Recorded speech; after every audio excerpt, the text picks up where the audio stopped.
Video کو like کر کے آگے شیئر ضرور کر دینا۔ کہتے ہیں کہ انسان اس میں کچھ نہیں کر سکتا اپنی طاقت اور قوت سے، اور ایک دور ہے جسے بڑھاپا کہتے ہیں، اس دور میں بھی انسان بہت کچھ نہیں کر سکتا اپنی طاقت اور قوت سے، لیکن بچپنے اور بڑھاپے کے درمیان کی جتنی عمر ہے، حضرت مبلغ اسلام علامہ عبدالعلیم میٹھی صدیقی رحمت اللہ تعالی علیہ لکھتے ہیں کہ بچپن اور بڑھاپے کے درمیان جو انسان کی زندگی ہے اس کو اسلام جوانی سے تعبیر کرتا ہے، اور یہ جوانی بڑا خوبصورت سا وقت ہے، بڑا خوبصورت سا وقفہ ہے، انسان کی زندگی کا راس المال ہے، جس کو ہم اپنے ممبئی کی زبان میں موڑی کہہ سکتے ہیں، بلکہ کہتے ہیں راس المال یعنی اصل۔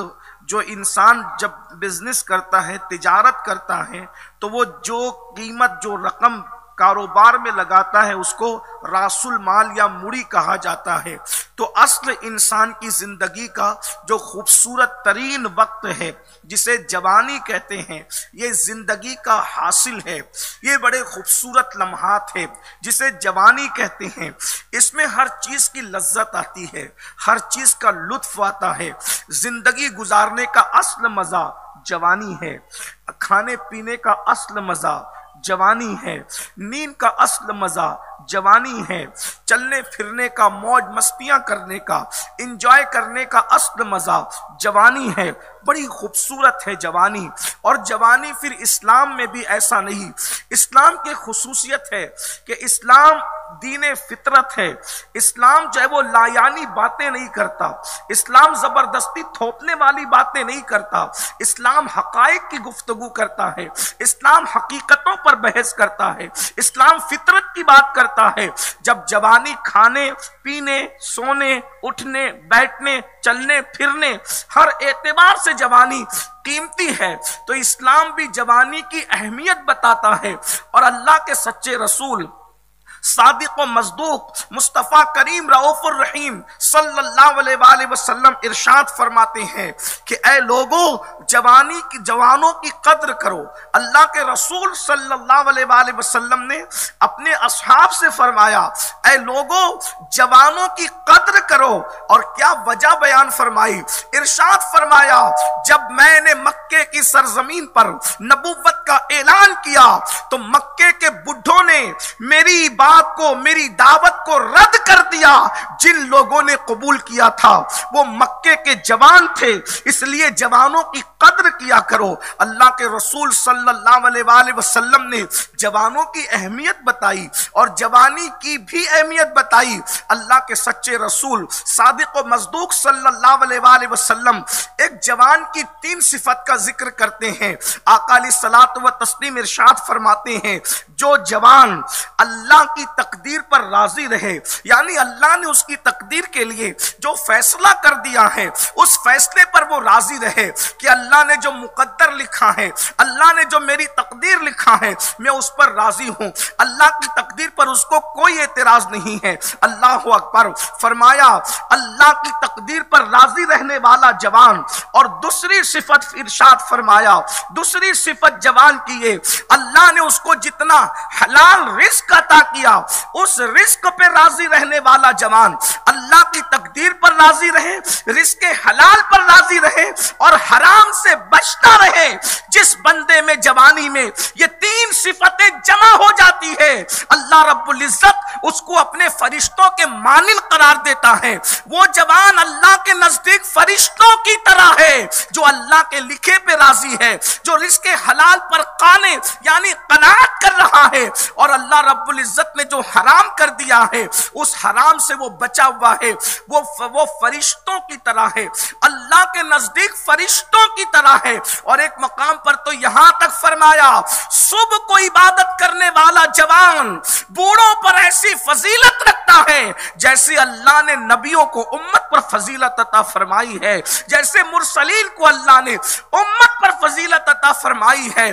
اللہ رب العزت العزت ایک مقام پر حدیث قدسی میں ارشاد فرماتا ہے میرا حقیقی بندہ کون ہے؟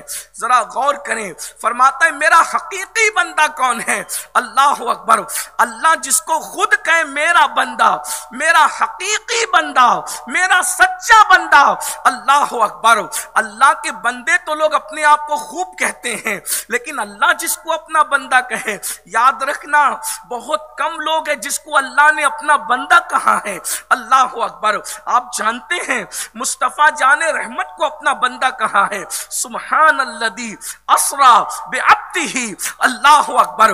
اسی لیے تو میرے آقا صلی اللہ علیہ وآلہ وسلم کی معراج کو عبدیت کے ساتھ بیان کیا ہے، لیکن یہاں کچھ لوگ یہ کہتے ہیں کہ مصطفیٰ جان رحمت کی عاجزی کی وجہ سے عبدیت بیان ہوئی۔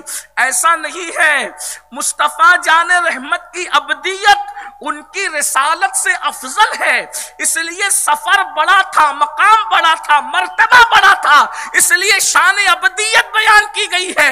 مصطفیٰ جان رحمت کی عبدیت خاصہ، اللہ اکبر، یہ وہ منصب ہے جس کا مقابلہ دنیا کا کوئی منصب نہیں کر سکتا۔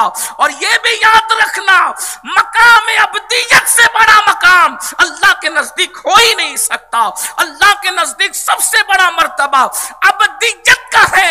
ارے عبد تو سب کہلاتے ہیں لیکن سب عبد ہوتے نہیں ہیں، لیکن یہ بھی بات آپ کو عرض کر دی جائے کہ عبد سب ہیں، لیکن تنہا مصطفیٰ جان رحمت کو عبد ہونے کا شرف حاصل ہے۔ سب عبد ہیں، مصطفیٰ کریم عبد ہے۔ اور اقبال دونوں کا فرق یوں بیان کرتے ہیں، عبد دیگر عبد چیزیں دیگر، عبد دیگر عبد چیزیں دیگر، ای سراپا منتظر او منتظر۔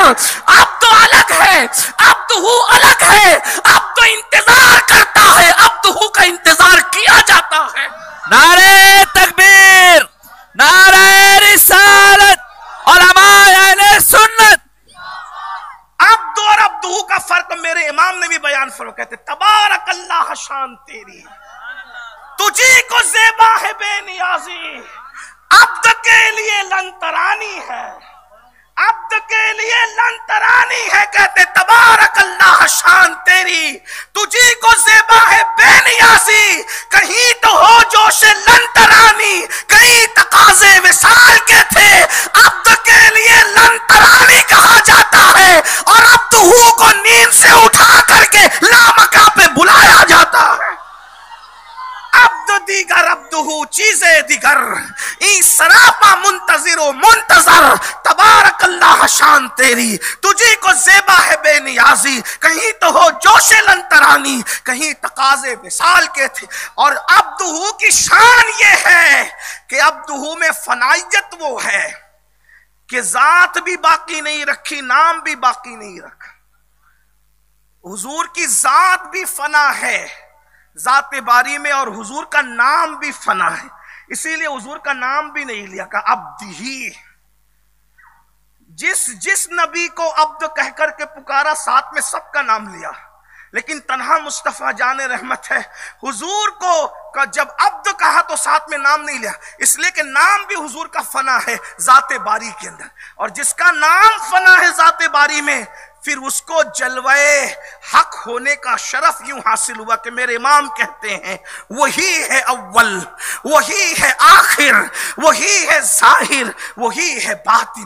استاد زمن کہتے ہیں کہ لوگ کہتے ہیں کہ آنکھوں سے دیکھا، بالکل آنکھوں سے دیکھا، لیکن وہاں آنکھ کہاں تھی، جسم کہاں تھا، اور جسمانیات کہاں تھی، اور کون کہاں تھا، کون کہاں تھا۔ بات تو بس اتنی ہے کہ لمحہ باطن میں گمنے جلوہ ظاہر گیا تو کہتے ہیں وہی ہے اول، وہی ہے آخر، وہی ہے ظاہر، وہی ہے باطن۔ اسی کے جلوے اسی سے ملنے، اسی سے اس کی طرف گئے تھے، اسی کے جلوے اسی سے ملنے، اسی سے اس کی طرف گئے تھے۔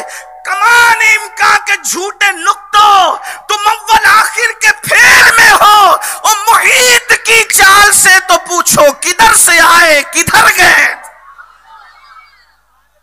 یہ عبدیت ہے، عبدیت اسے کہتے۔ اسی لیے اقبال نے ایک مقام پر کہا تھا کہ مقام بندگی دے کر نہ لوں شان خداوندی، مقام بندگی وہ مقام ہے کہ اقبال کہتے ہیں مقام بندگی دے کر میں خدا بننا پسند نہیں کرتا. کیوں؟ اس لیے کہ فرعون خدا بنا غرق کر دیا گیا، نمرود خدا بنا لنگڑے مچھر سے ہلاک کر دیا گیا، اور موسیٰ صرف بندے بنے، موسیٰ کے لیے دریا میں رستے پیدا کر دیے گئے. ابراہیم علیہ السلام صرف بندے بنے، ان کے لیے نار نمرود گلزار ہو گئی. تو اور مگر اب جب مقام ابدیت سمجھ میں آ گیا آپ کے، اس سے بڑی کوئی ڈگری نہیں ہے. اب اللہ فرماتا ہے میرا حقیقی بندہ کون ہے؟ ہائے ہائے، وہ خود کہہ رہا، جس کو یار کہہ دے یہ میرا ہے، جو پیا من بھائے وہی سہاگن کے، جو پیا کو بھائے اختر وہ سہانا راگ ہے، جس سے ناخوش ہے پیا وہ راگنی اچھی نہیں. فرماتا ہے میرا صرف بندہ نہیں کہا، میرا بندہ نہیں کہا، بلکہ میرا حقیقی بندہ وہ ہے، میرا حقیقی بندہ. آج سن لو، اگر اللہ کے حقیقی بندے ہونے کا تمغہ چاہیے، اللہ کے حقیقی بندہ ہونے کا تاج اپنے سر سجانا چاہتے ہو، ویڈیو اگر اچھی لگی ہو تو لائک کر کے آگے شیئر ضرور کر دینا. اللہ حافظ. السلام علیکم ورحمۃ اللہ تعالی وبرکاتہ.